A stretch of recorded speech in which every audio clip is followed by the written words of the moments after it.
আসসালামু আলাইকুম সবাইকে। কেমন আছেন আপনারা? আশা করি আল্লাহর রহমতে সবাই ভালো আছেন। আলহামদুলিল্লাহ আমরাও ভালো আছি। আজকের ভিডিওটা একটু ভিন্ন। এই ব্লগে আমি 2 দিনের কিছু সুন্দর সুন্দর মুহূর্ত একসাথে শেয়ার করছি আপনাদের সঙ্গে।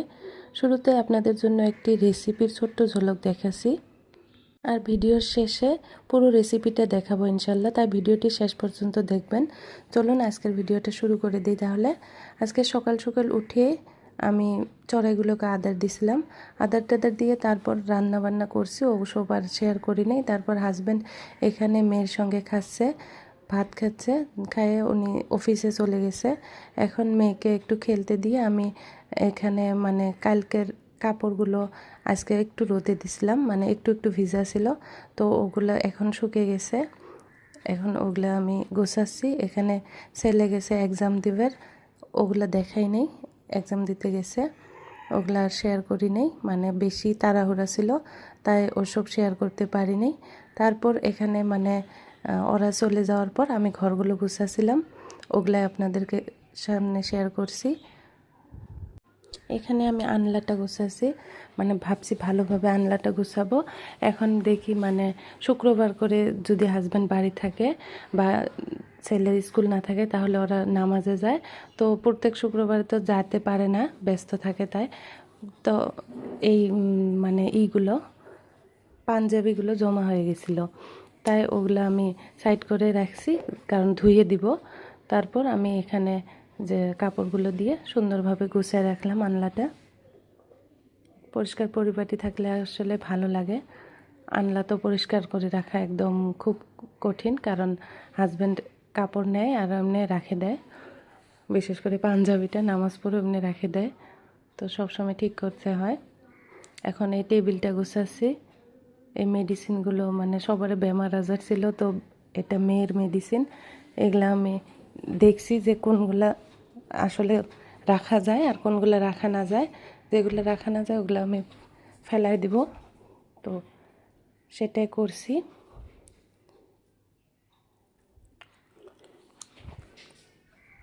এখানে একটা কথা না বললেই নয়, আমি দেখলাম আর কি, যারা যেসব আপুরা প্রতিদিন নিয়মিত ডেইলি ব্লগ বানান তাদের সত্যি অনেক সম্মান করি। বাইরে থেকে যতটা সহজ মনে হয় এই কামটা বাস্তবে ততটাই কঠিন। সংসার, পরিবার, বাচ্চাদের যত্ন, রান্না, শুটিং, এডিটিং সব কিছু সামলে প্রতিদিন একটি ভিডিও তৈরি করা অনেক ধৈর্য আর পরিশ্রমের কাজ। আল্লাহ তাদের পরিশ্রম কবুল করুক। আমিও পারছি না এমন আর কি। এডিটিং করার সময় হয় না, ভিডিও শ্যুট করা, এডিট করা, ঘরের এখানে এর বেমার হয়, ওর বেমার হয়, নিজেরও শরীরটা মাঝে মাঝে খারাপ থাকে, তো এটা অত সহজ কাম না। কিন্তু তাও দেখছি মাঝে মাঝে ভিউজ হয়, মাঝে মাঝে ভিউজ হয় না, সবার ক্ষেত্রে প্রায় অমনে। আরও আমার তো কয়দিন ধরে এমন দেখছি সাবস্ক্রাইব কমে যায়, কেন জানি না। আসলে কেউ সাবস্ক্রাইব করে আবার আনসাবস্ক্রাইব করে নাকি আমি জানি না, তো যাই হোক, দেখি, চেষ্টা করে দেখি। তারপর এখানে দেখুন ছেলে এক্সাম দিয়ে আসে গেছে। ঘরে আসার পর ওকে একটু আমি প্রশ্নগুলো ধরছিলাম, আসলে ঠিক মতো উত্তর করছে কি না। ওকে প্রশ্ন ধরতে ধরতে হঠাৎ আমার নিজের ছোটোবেলার কথা মনে পড়ে গেল। আমার আম্মাও আমি এক্সাম দিয়ে আসলে আমাকে এভাবে প্রশ্ন ধরতো। সত্যি বলতে কি জানেন, এক্সামের যে বাসায় এসে যে আম্মা আমাকে প্রশ্ন ধরবে ওটার জন্য বেশি ভয় লাগছিল। মনে হতো কোনটা না পারলে কি হবে, এখন ভাবলেও হাসি পায়। আর আজ দেখুন সময়টা কিভাবে বদলে গেছে। আগে আম্মু আমাকে প্রশ্ন ধরতো আর এখন আমি নিজে আম্মু হয়েছি আর আমার ছেলেকে প্রশ্ন ধরতেছি। মা হওয়ার পর এখন বুঝি তখন আম্মু শুধু জানতে চাইতো আমি ঠিক মতো শিখছি কি না। এই ছোট ছোট জিনিসগুলো ভাবলে ছোটোবেলার অনেক স্মৃতি মনে পড়ে যায়। এখন এভাবে নাচতে নাচতে ছেলে প্রশ্নের উত্তরগুলো দিয়ে দিল সঠিকভাবে। আসলে আজ ওর আর কি লাস্ট এক্সাম, তো ওর এক্সাইটমেন্ট খুব বেশি, দেখতে পারছেন, খুব খুশি সে, এক্সাম শেষ হয়ে গেছে। তো টিভি দেখছে ও, আর মেয়ে ওখানে মোবাইল দেখছে। তো প্রশ্ন ধরা শেষ, এখন বৃষ্টি আসবে, খুব জোরে বৃষ্টি আসছিল, তো ও সিধা দৌড়াছে বৃষ্টিতে গা ধুয়ে করে। তো গা ধোয়ার পর আবার জ্বরও এসে গেছে, তো তারপর আমি ভয়েস ওভার দিছি, তো বলতে পারছি আপনাদেরকে। একটা কথা আপনারা কমেন্টে জানাবেন তো, মানে আমার ছোটোবেলাতে যেমন আমি ভয় পাইছিলাম যে আম্মু প্রশ্ন ধরবে, এক্সাম লিখে থাকতে এই ভয়টা, মানে ঘরে আসার সময় এই ভয়টা করছিলাম। তো আপনাদেরও ছোটোবেলার এমন কোনো মজার স্মৃতি আছে কি না সেটা আপনারা কমেন্টে জানাবেন। এখানে আবার মানে ছেলে আসার আগে কিন্তু আমি মেয়েকে গা পা ধুয়ে দিছি অফ ক্যামেরায়, আর ভাতটা খাওয়াইছি ক্যামেরার সামনে, আপনারা দেখছেন। ভাত টাত খাওয়াই ওকে বসে দিছি, তো ও মোবাইল দেখছে। এখন ছেলে আসছে প্রশ্নগুলো ধরে, তারপর বৃষ্টি আসবে একটু পরে, একদম খুব বৃষ্টি, বৃষ্টিতে ছেলে গা ধুতে গেছে, একদম কাপড় টাপড় খুলে, মানে লাস্ট এক্সাম না, ওর এক্সাইটমেন্টে আলাদা।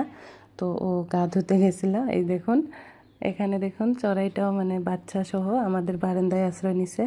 খুব ভালো লাগে এই চড়াইগুলো দেখলে, বাচ্চাদেরকে কীভাবে প্রোটেক্ট করে ওরাও, মানে মানুষের মতনে। তারপর আমি এই সুযোগে ভাবলাম একটু টাইম আছে এখনও গা ধোয়ার, এক্সাম তো তাই জলদি আসছে ছেলে, ধরুন 12টা খানেক 1টা খানেক বাজছিল।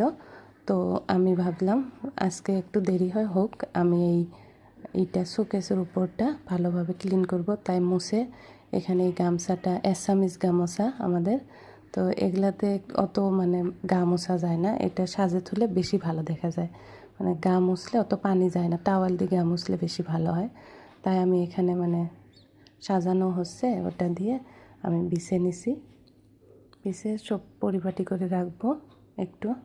এই ছোটো ছোটো কাজগুলো সময় মতো করে ফেললে পরে অনেক ভালো লাগে কিন্তু, মানে পরিপাটি দেখলে। কিন্তু এখনও ছোটো ছেলে মেয়ে, ছোটো মেয়ে একদম এগুলা মানে টানে টানে নামায় সব সময়। আর ধুলি বালির কথা কি কব, তো এই ফুলটা আমি ঠিক মতো রাখছি, খুব ধুলি হয়ে যায়, ধুলো ভালো হয়ে যায়। তারপর এসব ঠিকঠাক করে আমি গা পা ধুবো, সব হয়ে গেল আমার, পরিপাটি করে রাখলাম। তারপর এটা আজকের ভিডিও, মানে আজকে এই রেসিপিটা বানাইছিলাম কাঁঠাল দিয়ে, সুজি দিয়ে, একদম সিম্পলি সুন্দর রেসিপি, খুব ভালো লাগে খেতে, দেখবেন আপনারা। একদম এই কাঁঠালগুলো আমি ছাড়াছি, বিসি থেকে ছাড়ে মিক্সার মেশিনে গ্রাইন্ড করব। তো এত মিহি হয়েছে, মানে ক্রিমের মতো, আর এত তুলতুলা হয়েছে, পিঠাটা খাইতে খুব টেস্ট ছিল। এখানে একটু পানি দিব, দিয়ে গ্রাইন্ড করে নিব। মানে আগে বানাইছি আমি, তখন একটু বানাইছিলাম, তো আমি সেকনি দিয়ে সেকে নিয়েছিলাম, কিন্তু আজকে অনেকটাই বানাবো। ছেলে খাইতে চাইছে, মানে জ্বর, বৃষ্টিতে গা ধুয়ে তো জ্বর এসে গেছে, তো ভাত টাত তো খাইতে চায় না। তো ও বলছে যে আম্মু কাঁঠাল পিঠা বানিয়ে দাও। তো আমি এখানে কাঁঠাল পিঠা বানাইছি, সুজিটা একটু পানি দিয়ে ভিজিয়ে রাখছিলাম। তারপর কাঁঠালটা দেখুন কি মিহি হয়েছিল, একদম খুব টেস্ট লাগছিল, তাই আপনাদের সঙ্গে শেয়ার করছি। ঘরে ট্রাই করতে পারেন, খুব সুন্দর রেসিপি, সুন্দর লাগে খাইতে। দেখুন এগুলো মিক্স করছি, কিন্তু আমি দেখছি হাত দিয়ে মিক্স হয় না। তারপর আবার এটাও গ্রাইন্ড করছি, একটু বেশি হয়ে গেছে তাই নামে রাখছিলাম। তারপর গ্রাইন্ড করার পর মানে সুজিটাও এত মিহি সুন্দর হয়েছে।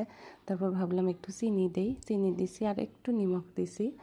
চিনি আর নিমখ, মানে নিমখ দিলে মিঠাটা ব্যালেন্স হয়, কম হলেও ভালো লাগে, বেশি হলেও ভালো লাগে, ব্যালেন্সের আসে যায়। তারপর সুন্দরভাবে গ্রাইন্ড করছি, একদম খুব মিহি হয়েছিল, ক্রিমের মতো হয়েছিল, এত টেস্ট লাগছে না খাইতে। সবাই ভালো পায় এই পিঠাটা, আমার ঘরে সবাই প্রশংসা করে, তাই ভাবলাম ভালো করে আপনাদের সঙ্গে শেয়ার করি। ঘরে ট্রাই করবেন, খুব মজার পিঠা। দেখুন ব্যাটারটা কি সুন্দর হয়েছে। এখানে আপনারা চাইলে দুধও মিক্স করতে পারেন, একটু কুসুম কুসুম গরম দুধ, অত গরমও না অত ঠান্ডাও না, মিক্স করলে, আমি দুধ দিয়েও বানাই মাঝে মাঝে, খুব সুন্দর লাগে। তারপর এখানে তাওয়াতে একটু বাটার দিছি, বাটার দিয়ে বানাইছি, খুব হেলদি কিন্তু।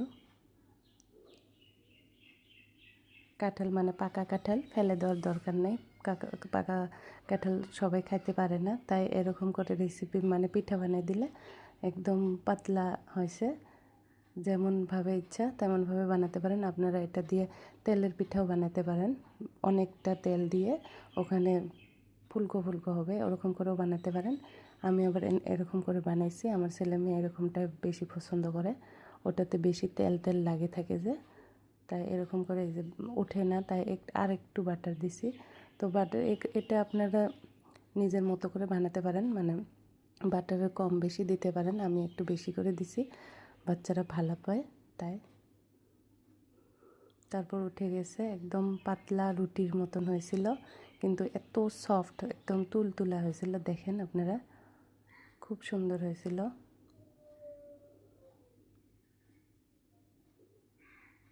ফুল ছিল, দেখুন ভালোই ফুল ছিল কিন্তু।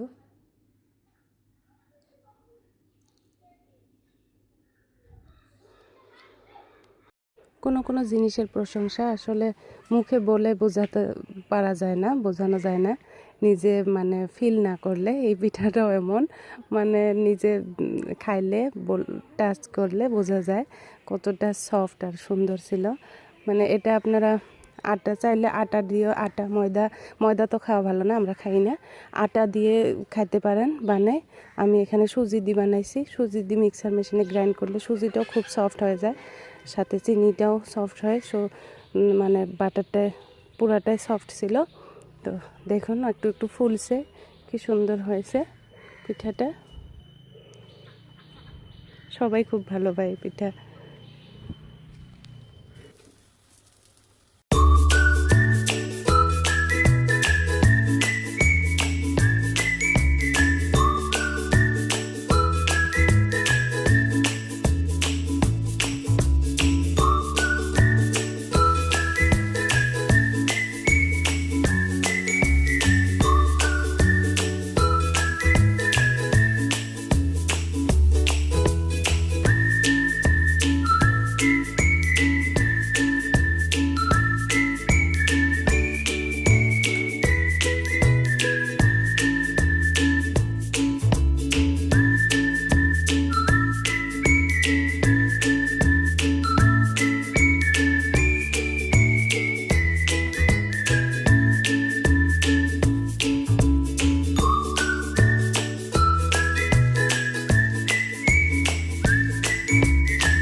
কেমন থাকিও? এতে দাও, এটা দেই, আনো থাকে আর অল্প হোক। গ্যাস নিভি গেছে, গ্যাস মেশিন। এখানে দেখুন ছেলে এসে গেছে, মানে পিঠা নিতে। ও এত ব্যস্ত হয়ে গেছে খাওয়ার জন্য, জ্বর আসছে। তো এখন থেকে মানে ভাত টাত খায় নাই, দুপুর প্রায় হয়ে গেছে। তো ভাত টাত কিচ্ছু খায় নাই, চাও খায় নাই, খাইতে চায় না। তো এখন বলছে যে কাঁঠালের পিঠা খাবে। তো কাঁঠালও আসছিল, একটা পাকা কাঁঠাল, তো ওটা ভাঙে পিঠাটা বানিয়ে দিলাম। একটু খাইছে, জ্বরের মুখ না, এই পিঠা খাইয়ে আছে। তাও